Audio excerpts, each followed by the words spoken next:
The Israeli-Palestinian conflict is perhaps the most complex political issue of our time. Many have resorted to simply blaming one side or the other. But if we take the time to understand the history and correct our misconceptions, a potential path forward for the Palestinians begins to emerge. So let's start by trying to get the story straight and clear up 10 of the biggest misconceptions out there.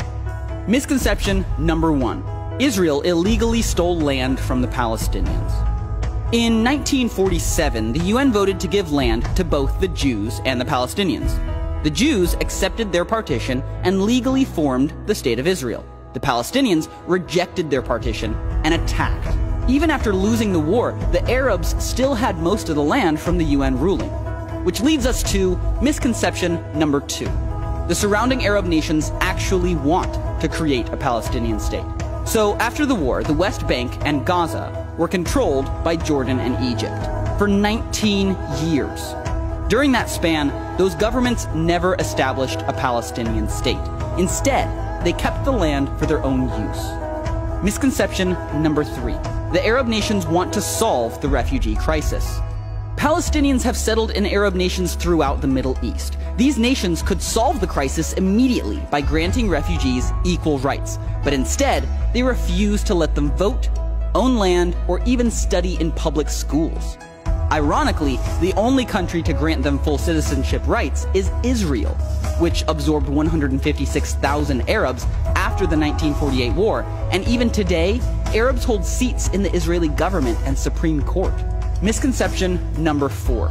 UN efforts are helping to solve the refugee crisis. The UN did step in to provide assistance to the Palestinian refugees, but instead of using their existing agency that helps resettle refugee populations around the world, the UN created UNRWA, which labels every Palestinian as a refugee until a Palestinian state is formed within the borders of Israel.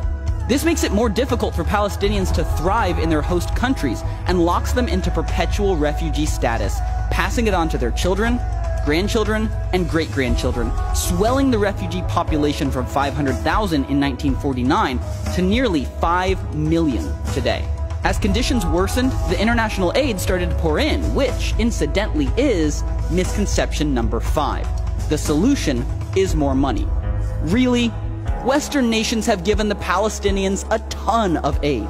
Even taking inflation into account, they've been given 25 times more money per person than Europe was given to rebuild after World War II. Where's the stable economy? Where's the improved infrastructure? That money sure could have helped, but it was given to some leaders who had a different agenda, which brings us headlong into misconception number 6. Forming a state is the primary goal of top Palestinian leaders. All of this international aid did go to help ease one man's suffering, Yasser Arafat. After his death, accountants hired by Arafat's own family discovered secret investments worth more than $1 billion. That income stream would be threatened if a new state was formed, which gives leaders like Arafat, or Mahmoud Abbas for that matter, a billion-plus reasons to never actually sign a peace treaty. Which leads us to misconception number 7. Israel has a true peace partner.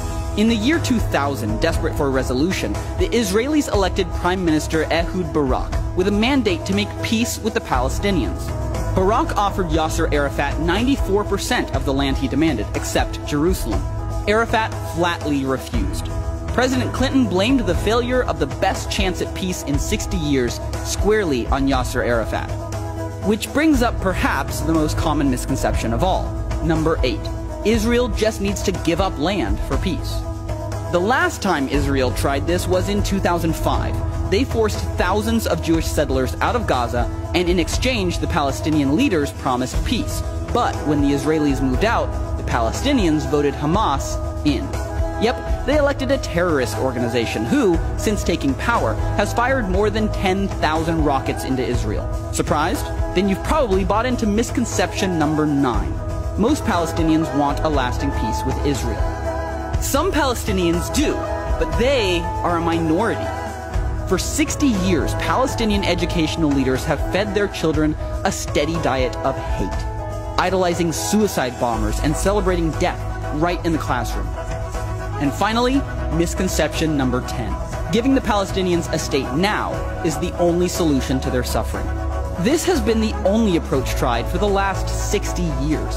But these are people we're talking about, and waiting until they have a state to give them equal rights has only made things worse. Currently, Israel is the only nation to grant full rights to the Palestinians within their borders, but by granting them equal rights in every nation where they live, we could immediately increase the quality of life for every Palestinian. Let's be honest, these misconceptions have concealed potential solutions. When we take time to clear up confusion and face reality, we begin to uncover the truth. And that's when real progress towards justice can begin.